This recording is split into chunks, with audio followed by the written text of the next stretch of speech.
Ayan. Ito na naman po ang lahat ng products na nakapamuntos nung end of the month. Month of August. Yan, ito. Yung August 31. Yan lahat. Hindi ko pa nakuha yung iba dahil nasa main office pa yung iba. 23 bags na 10.5. Ito yung 10.5.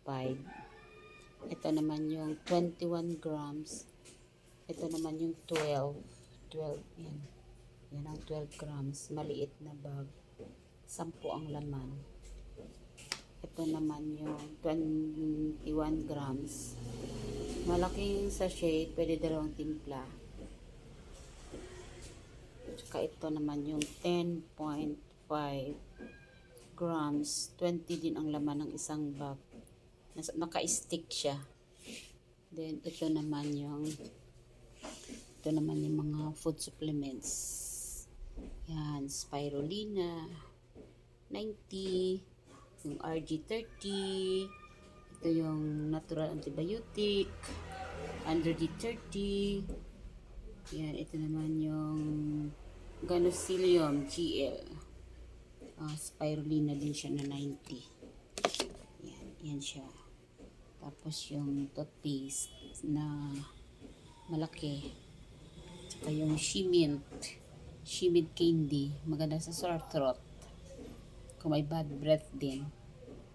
Very maganda din. Ito naman yung Spikati na 5 pieces ang laman. Ito naman yung Ganoshi toothpaste na wonderful toothpaste. Marami yung benefits na pwede i-apply. Pwede siya sa armpit. Nakakatipid na, di ba? Sabi mahal, pero kung kwentahin mas siya, mas nakamura kasi pwede sa insect bites, sa may problema sa gums, pinaka-toothpaste pa. Ito nga, ito. Yan lahat po. Yan. Ito naman yung mga used ko. May mga laman. Ito naman yung ginagamit ko. Baby oil. Pinapahid ko minsan sa buhok ko kasi sobrang fly away. Kulot pa. Ito naman yung talcum powder. Yan po yung aking, may mga laman pa siya yung ginagamit ko. Ito naman yung Ganoshi oil. At least gumagamit ka niyan. Versus efficacent oil. Efficacent oil, pag nag-apply ka, buong space ng kwarto mo, maamoy mo Pero ito, napakaganda pa. Lalo pa yung may mga stretch mark, yan.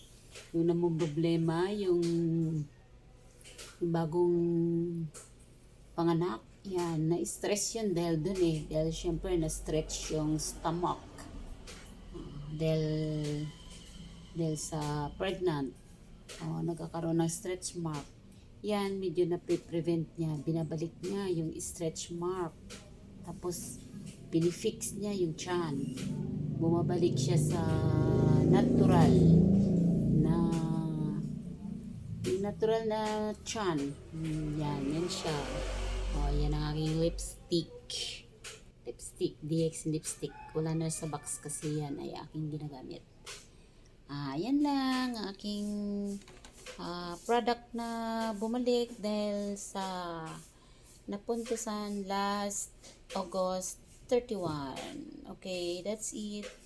Yan lang po ang aking ma-share sa mga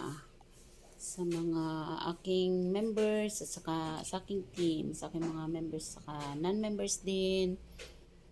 Yan, yan. Check nyo sa e-world nyo ha. Nandyan na yan sa mga transaction nyo. Kung may problema, PM nyo lang ako or message me or call me. Okay, sige, thank you. Bye.